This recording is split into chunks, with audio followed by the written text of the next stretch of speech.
What's going on, 12s? I'm Jordan Giorgio, and it's time for your Seattle Seahawks Report. We have a ton of news and rumors to get into, so let's go ahead and see what's on tap for today. First bit of news to dive into, training camp dates and times have officially been announced. So we talked last week about how training camp tickets were sold out within 2 hours. Well, we now know the official dates and times for camp as the Seahawks announced this week. Camp will begin July 26th and will run till August 16th. 12 practices will be open to the public, and one practice is a season ticket holders only event. All camp practices will start at 10 a.m. Pacific time. The practices on August 6th and 15th will start at 11 a.m., and the August 4th practice will begin at 1 p.m. So next bit of news to get into, Pete Carroll is praising the new additions, more specifically Shamar Stephen and Tom Johnson.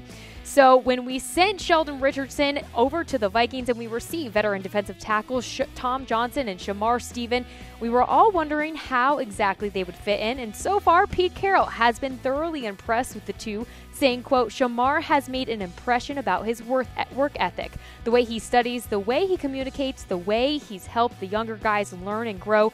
Tom has been right in the middle of everything. I wish we would have found him years ago. He's a great competitor. Last bit of news to get into, you guys. Shaquem Griffin will co-marshal at the Special Olympics held all across Seattle.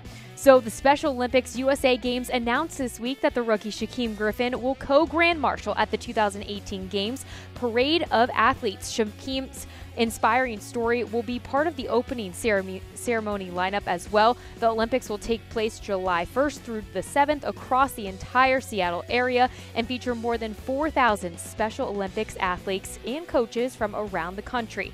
Tim Corrigan, a 75-year-old Special Olympics athlete who actually competed in the very first Special Olympics Games in 1968, will co-marshal alongside Griffin.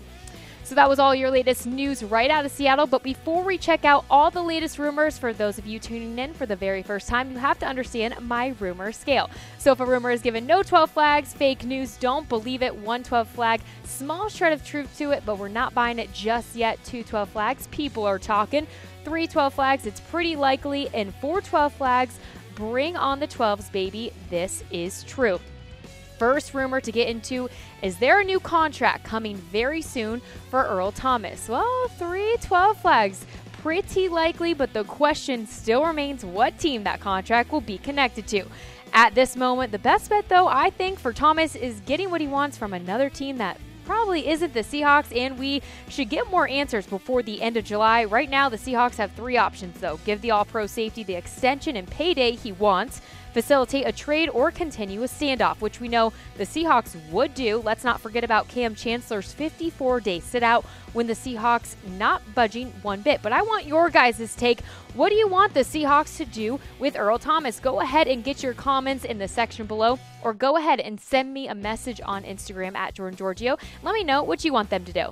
Next rumor to get into is Doug Baldwin. Is he still bashing President Trump? 4 12 flags. This is true. So this stems from the policy of separating children from their parents at the border. Baldwin recently took to Twitter to say this up on your screen. Now, this isn't the first time Baldwin has been vocal about disagreeing with the president. We all remember when he called Trump an idiot following the NFL national anthem protest comments. But regardless, Baldwin continues to use his platform for change. All right, you guys, next rumor to get into, are the Seahawks done with Germain Ifedi? Well, we're going to give this one 2 12 flags because people are talking. Now, the Seahawks aren't putting all the blame on Ifedi's shoulders, but he is a huge reason on why the Seahawks haven't had much success. Ifedi will still be competing for the right tackle job against George Fant, who missed last season with a torn ACL, and we'll talk more about position battles later in the show 12, so don't go anywhere. I know a majority of you want Ifedi completely gone, and listen, I'm kind of right there with you. So obviously, we're all hoping for Ifedi to have a breakout season. We don't want to see him fail, and hopefully he'll be able to find some new success under new guidance in Mike Solari. If not, though, the Seahawks seem likely to move on. Next rumor to get into, is Tyler Lockett going to benefit from the new NFL's kickoff rule? 3 12 flags, this is pretty likely. So first, let's break down the new kickoff rule, you guys. First, there are no more running starts, which means players on the kicking team must line up on the 34-yard line and not move until the ball is kicked from the 35. Also, 8 of the receiving team's 11 players must be in a 15-yard setup zone near the ball prior to kickoff. This gives the returner and 2 blockers open field in front of them. And lastly, there is no blocking within the first 15 yards. Lockett should be able to benefit from this with his speed. That is only if he is 100% healthy, though. Recently, Lockett came out to say he felt about 75 to 80% healthy last season after he suffered a leg injury in 2016. So with the new kickoff rules opening the field up for returners, and if Lockett is able to be 100% for 2018 and get that speed up, he will be able to explode on kick returns this upcoming season. Next, we're going to get into Frank Clark. Is he due for a big payday?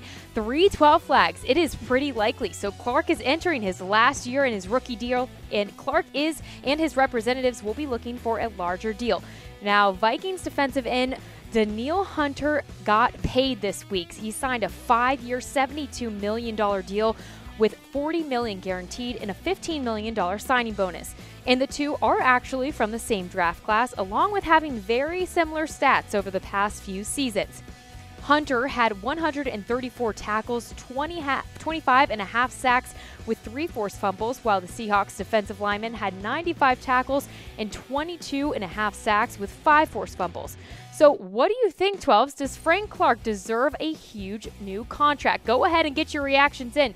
Give me a heart for yes or give me a like for no. Before we get into our next rumor, if Thomas will be at training camp, we'll find out after a word from our sponsor in Man Crates. Man Crates. Awesome gifts for men in real wooden crates, wrapped in a cocoon of duct tape, or housed in ammo cans that are virtually indestructible. Some gifts he'll get to assemble himself. Some gifts you'll beg him to share. And some gifts are sealed inside layers of rock-solid concrete. Gifts guys love, from grilling gear to old-school video games and more. Man Crates. Awesome gifts for men. So, will Thomas be at training camp? 2 12 flags, you guys. People are talking. According to Mike Fisher of 24/7 Sports, a source close to Earl Thomas, and the situation has said that Thomas will be at an NFL training camp at the end of July.